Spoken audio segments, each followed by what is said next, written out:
Praise the Lord. എഹെസ്കേൽ പ്രവാചകന്റെ പുസ്തകം 36 അധ്യായം 1 മുതൽ 38 വരെയുള്ള തിരുവചനങ്ങൾ. നീയോ മനുഷ്യപുത്ര, ഇസ്രായേൽ പർവ്വതങ്ങളോട് പ്രവചിച്ചു പറയേണ്ടത്: ഇസ്രായേൽ പർവ്വതങ്ങളെ, യഹോവയുടെ വചനം കേൾപ്പിൻ.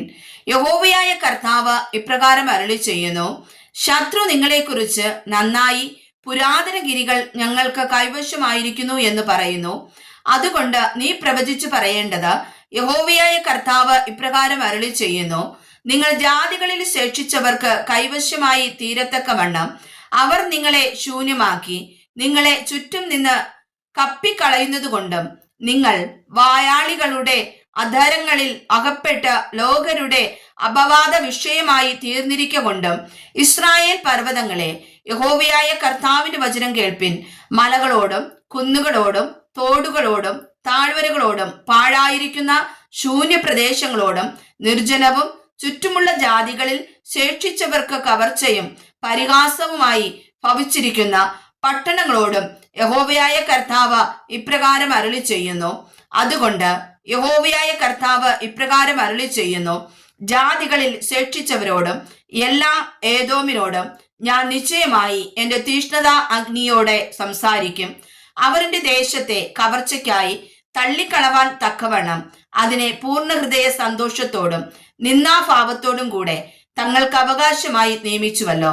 അതുകൊണ്ട് നീ ഇസ്രായേൽ ദേശത്തെക്കുറിച്ച് പ്രവചിച്ച് മലകളോടും കുന്നുകളോടും തോടുകളോടും താഴ്വരകളോടും പറയേണ്ടത്: യഹോവയായ കർത്താവ് ഇപ്രകാരം അരുളി ചെയ്യുന്നു: നിങ്ങൾ ജാതികളുടെ നിന്ദയെ വഹിച്ചതുകൊണ്ട് ഞാൻ എന്റെ തീഷ്ണതയോടും എന്റെ ക്രോധത്തോടും കൂടെ സംസാരിക്കുന്നു. അതുകൊണ്ട് യഹോവയായ കർത്താവ് ഇപ്രകാരം അരുളി ചെയ്യുന്നു: നിങ്ങളുടെ ചുറ്റുമുള്ള ജാതികൾ നിശ്ചയമായി തങ്ങളുടെ ലജ്ജ വഹിക്കും എന്ന് ഞാൻ കൈ ഉയർത്തി സത്യം ചെയ്യുന്നു. നിങ്ങളോ, ഇസ്രായേൽ പർവ്വതങ്ങളെ, എന്റെ ജനമായ ഇസ്രായേൽ വരുവാൻ അടുത്തിരിക്കൊണ്ട് കൊമ്പുകളെ നീട്ടി അവർക്ക് വേണ്ടി ഫലം കായ്പിൻ. ഞാൻ നിങ്ങൾക്ക് അനുകൂലമായിരിക്കുന്നു. ഞാൻ നിങ്ങളുടെ അടുക്കിലേക്ക് തിരിയും. നിങ്ങളിൽ കൃഷിയും വിതയും നടക്കും. ഞാൻ നിങ്ങളിൽ മനുഷ്യരെ, ഇസ്രായേൽ ഗൃഹം മുഴുവനെയും തന്നെ വർദ്ധിപ്പിക്കും. പട്ടണങ്ങളിൽ നിവാസികൾ ഉണ്ടാകും. ശൂന്യപ്രദേശങ്ങളെയും പണിയും. ഞാൻ നിങ്ങളിൽ മനുഷ്യരെയും മൃഗങ്ങളെയും വർദ്ധിപ്പിക്കും. അവർ പെരുകി സന്താനപുഷ്ടിയുള്ളവരാകും. ഞാൻ നിങ്ങളിൽ പണ്ടത്തെ പോലെ ആളെ പാർപ്പിക്കും. നിങ്ങളുടെ ആദികാലത്തുണ്ടായിരുന്നതിനേക്കാൾ അധികം നന്മ ഞാൻ നിങ്ങൾക്ക് ചെയ്യും. ഞാൻ യഹോവയെന്ന് നിങ്ങൾ അറിയും. ഞാൻ നിങ്ങളിൽ മനുഷ്യരെ, എന്റെ ജനമായ ഇസ്രായേലിനെ തന്നെ സഞ്ചരിക്കുമാറാക്കും. അവർ നിന്നെ കൈവശമാക്കും. നീ അവർക്ക് അവകാശമായിരിക്കും. നീ അവരെ ഇനി മക്കളില്ലാത്തവരാക്കുകയുമില്ല.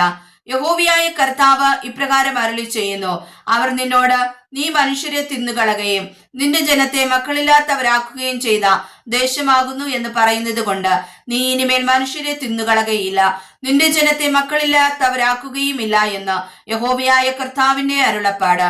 ഞാൻ ഇനി നിന്നെ ജാതികളിൽ നിന്ന് കേൾപ്പിക്കുകയില്ല. വംശങ്ങളുടെ അപമാനം നീ ഇനി വഹിക്കുകയില്ല. നീ ഇനി നിന്റെ ജനത്തെ മക്കളില്ലാത്തവരാക്കുകയുമില്ല എന്ന് യഹോവയായ കർത്താവിന്റെ അരുളപ്പാട്. യഹോവയുടെ അരുളപ്പാട് എനിക്കുണ്ടായതെന്നാൽ: മനുഷ്യപുത്ര, ഇസ്രായേൽ ഗൃഹം തങ്ങളുടെ ദേശത്ത് പാർത്തിരുന്നപ്പോൾ അവർ അതിനെ തങ്ങളുടെ നടപ്പുകൊണ്ടും പ്രവൃത്തികൾ കൊണ്ടും മലിനമാക്കി. എന്റെ മുമ്പാകെ അവരുടെ നടപ്പ് ഋതുവായൊരു സ്ത്രീയുടെ മാലിന്യം പോലെ ആയിരുന്നു. അവർ ദേശത്ത് ചൊരിഞ്ഞ രക്തം നിമിത്തവും അതിനെ തങ്ങളുടെ വിഗ്രഹങ്ങൾ കൊണ്ട് മലിനമാക്കിയത് നിമിത്തവും ഞാൻ എന്റെ ക്രോധം അവരുടെ മേൽ പകർന്നു. ഞാൻ അവരെ ജാതികളുടെ ഇടയിൽ ചിഹ്നിച്ചു. അവർ ദേശങ്ങളിൽ ചിതറിപ്പോയി. അവരുടെ നടപ്പിനും പ്രവൃത്തികൾക്കും തക്കവണ്ണം ഞാൻ അവരെ ന്യായം വിധിച്ചു. അവർ ജാതികളുടെ ഇടയിൽ ചെന്നു ചേർന്നപ്പോൾ ഇവർ യഹോവയുടെ ജനം, അവന്റെ ദേശം വിട്ടുപോകേണ്ടി വന്നവർ എന്ന് അവർ അവരെ കുറിച്ച് പറയുമാറാക്കിയതിനാൽ അവർ എന്റെ വിശുദ്ധ നാമത്തെ അശുദ്ധമാക്കി. എങ്കിലും ഇസ്രായേൽ ഗൃഹം ചെന്നു ചേർന്ന ജാതികളുടെ ഇടയിൽ അശുദ്ധമാക്കിയ എന്റെ വിശുദ്ധ നാമത്തെ കുറിച്ച് എനിക്ക് അയ്യോ ഭാവം തോന്നി. അതുകൊണ്ട് നീ ഇസ്രായേൽ ഗൃഹത്തോട് പറയേണ്ടത്: യഹോവയായ കർത്താവ് ഇപ്രകാരം അരുളി ചെയ്യുന്നു: ഇസ്രായേൽ ഗൃഹമേ, നിങ്ങളുടെ നിമിത്തമല്ല, നിങ്ങൾ ചെന്നു ചേർന്ന ജാതികളുടെ ഇടയിൽ നിങ്ങൾ അശുദ്ധമാക്കിയിരിക്കുന്ന എന്റെ വിശുദ്ധ നാമനിമിത്തമത്രേ ഞാൻ അങ്ങനെ ചെയ്യുന്നത്. ജാതികളുടെ ഇടയിൽ നിങ്ങൾ അശുദ്ധമാക്കിയതായി അവരുടെ ഇടയിൽ അശുദ്ധമായി പോയിരിക്കുന്ന എന്റെ മഹത്തായ നാമത്തെ ഞാൻ വിശുദ്ധീകരിക്കും. ജാതികൾ കാണുകെ ഞാൻ എന്നെ തന്നെ നിങ്ങളിൽ വിശുദ്ധീകരിക്കുമ്പോൾ ഞാൻ യഹോവയെന്ന് അവർ അറിയുമെന്ന് യഹോവയായ കർത്താവിന്റെ അരുളപ്പാട്. ഞാൻ നിങ്ങളെ ജാതികളുടെ ഇടയിൽ നിന്ന് കൂട്ടി സകല ദേശങ്ങളിൽ നിന്നും നിങ്ങളെ ശേഖരിച്ച് സ്വന്തം ദേശത്തേക്ക് വരുത്തും. ഞാൻ നിങ്ങളുടെ മേൽ നിർമ്മല ജലം തളിക്കും, നിങ്ങൾ നിർമ്മലരായി തീരും. ഞാൻ നിങ്ങളുടെ സകല മലിനതയെയും സകല വിഗ്രഹങ്ങളെയും നീക്കി നിങ്ങളെ നിർമ്മലീകരിക്കും. ഞാൻ നിങ്ങൾക്ക് പുതിയൊരു ഹൃദയം തരും, പുതിയൊരു ആത്മാവിനെ ഞാൻ നിങ്ങളുടെ ഉള്ളിൽ ആക്കും. കല്ലായുള്ള ഹൃദയം ഞാൻ നിങ്ങളുടെ ജഡത്തിൽ നിന്ന് നീക്കി മാംസമായുള്ള ഹൃദയം നിങ്ങൾക്ക് തരും. ഞാൻ എന്റെ ആത്മാവിനെ നിങ്ങളുടെ ഉള്ളിൽ ആക്കി നിങ്ങളെ എന്റെ ചട്ടങ്ങളിൽ നടക്കുമാറാക്കും. നിങ്ങൾ എന്റെ വിധികളെ പ്രമാണിച്ചനുഷ്ഠിക്കും. ഞാൻ നിങ്ങളുടെ പിതാക്കന്മാർക്ക് കൊടുത്ത ദേശത്ത് നിങ്ങൾ പാർക്കും. നിങ്ങൾ എനിക്ക് ജനമായും ഞാൻ നിങ്ങൾക്ക് ദൈവമായും ഇരിക്കും.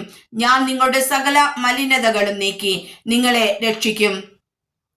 ഞാൻ നിങ്ങളുടെ മേൽ ക്ഷാമം വരുത്താതെ ധാന്യം വിളിച്ചു വരുത്തി വർദ്ധിപ്പിക്കും. നിങ്ങൾ ഇനിമേൽ ജാതികളുടെ ഇടയിൽ ക്ഷാമത്തിന്റെ നിന്ന അനുഭവിക്കാതിരിക്കേണ്ടതിന് ഞാൻ വൃക്ഷങ്ങളുടെ ഫലവും നിലത്തിന്റെ വിളവും വർദ്ധിപ്പിക്കും.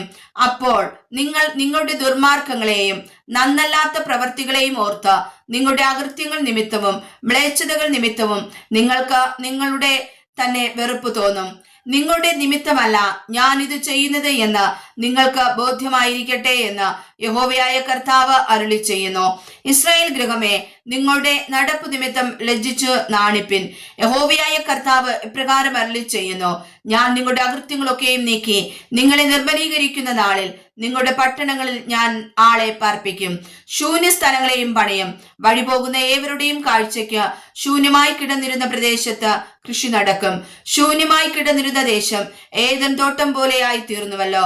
പാഴും ശൂന്യവുമായി ഇടിഞ്ഞു കിടന്നിരുന്ന പട്ടണങ്ങൾ ഉറപ്പും നിവാസികളും ഉള്ളവയായി തീർന്നുവല്ലോ എന്ന് അവർ പറയും. ഇടിഞ്ഞു കിടന്നിരുന്ന പട്ടണങ്ങളെ യഹോവയായ ഞാൻ പണിതു, ശൂന്യപ്രദേശത്ത് നടുതല വെച്ചുണ്ടാക്കി എന്ന് നിങ്ങളുടെ ചുറ്റും ശേഷിച്ചിരിക്കുന്ന ജാതികൾ അന്ന് പറയും. യഹോവയായ ഞാൻ അരുളി ചെയ്തിരിക്കുന്നു, ഞാൻ നിവർത്തിക്കുകയും ചെയ്യും. യഹോവയായ കർത്താവ് ഇപ്രകാരം അരുളി ചെയ്യുന്നു: ഇസ്രായേൽ ഗൃഹം എന്നോട് അപേക്ഷിച്ചിട്ട് ഞാൻ ഒന്നുകൂടെ ചെയ്യും. ഞാൻ അവർക്ക് ആളുകളെ ആട്ടിൻകൂട്ടത്തെ പോലെ വർദ്ധിപ്പിച്ചു കൊടുക്കും. ശൂന്യമായി പോയിരുന്ന പട്ടണങ്ങൾ വിശുദ്ധമായ ആട്ടിൻകൂട്ടം പോലെ, ഉത്സവങ്ങളിൽ യെരൂശലേമിലെ ആട്ടിൻകൂട്ടം പോലെ തന്നെ മനുഷ്യരാകുന്ന ആട്ടിൻകൂട്ടം കൊണ്ട് നിറയും. ഞാൻ യഹോവയെന്ന് അവർ അറിയും. വായിച്ചതായ തിരുവചനങ്ങളാൽ കർത്താവ് നമ്മെ സമർത്ഥമായി അനുഗ്രഹിക്കുമാറാകട്ടെ. ആമേൻ.